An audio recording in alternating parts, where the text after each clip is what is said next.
So ngayong araw guys, marami tayong customer nag-visit sa shop namin para magpa-repair ng mga system unit nila. Pwede kasi, uy, baka ito yan. Kailangan, ano siya, laging may basihan.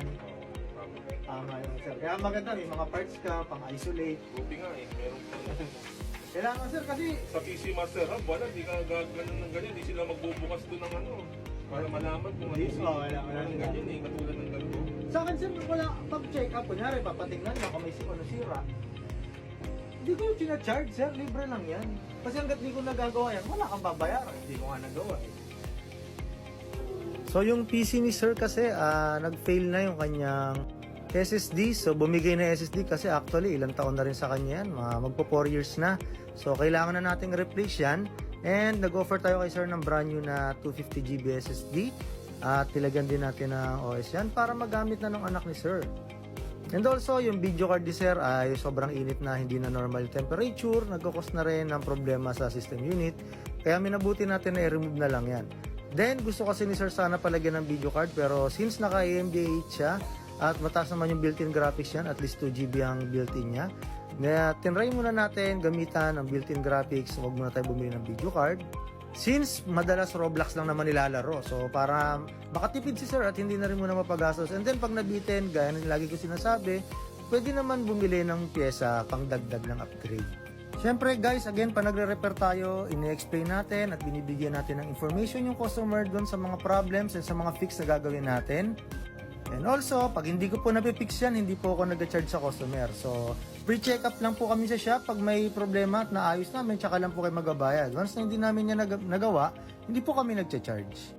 So, naayos naman natin yung problema ni sir at nasatisfy naman sa atin si sir. So, kay sir, maraming salamat.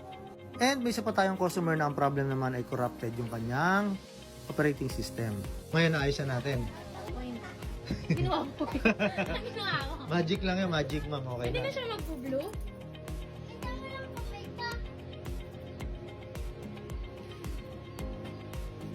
Tingnan natin kung na-fix yung ano ma'am, yung problema.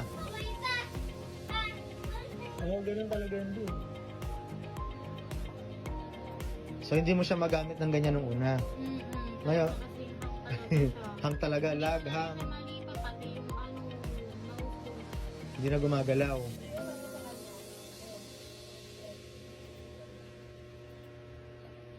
Para maobserbahan mo yung kaibahan nung bago mo siya dalhin, kung yung problema bang na-encounter mo doon, ganyan din ba kagaya ngayon ang naayusan natin o nawala yung problema?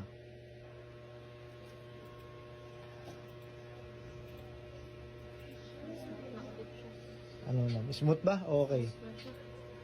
O yan. Okay na. Okay na. O, wala ka nang babayaran dyan. Malit na bagay lang yan ma'am. Walang problema sa amin. Okay na.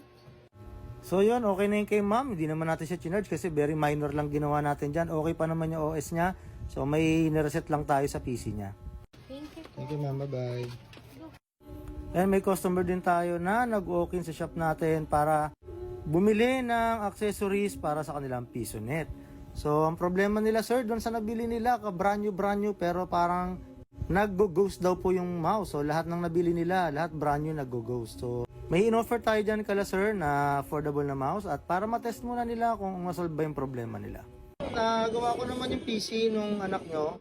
So wala naman po siyang problema ma'am. Bali yung isang memory lang niya ma'am nag-fail na kasi ilang taon na rin po itong gamit, 3 taon na.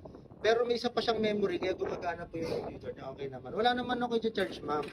And may isa pa tayong PC na pinaayos din po sa atin yan. Memory reset lang, memory cleaning lang ginawa natin. Hindi na tayo nag-charge yan kala ma'am dahil suki rin naman natin yan pag bibili sila sa atin ng mga accessories and parts. So okay na po yan, problem solved na rin po ito. So guys, for inquiries, PM lang po kayo sa FB page namin, 3 Gadgets, PC Parts and Services. God bless guys.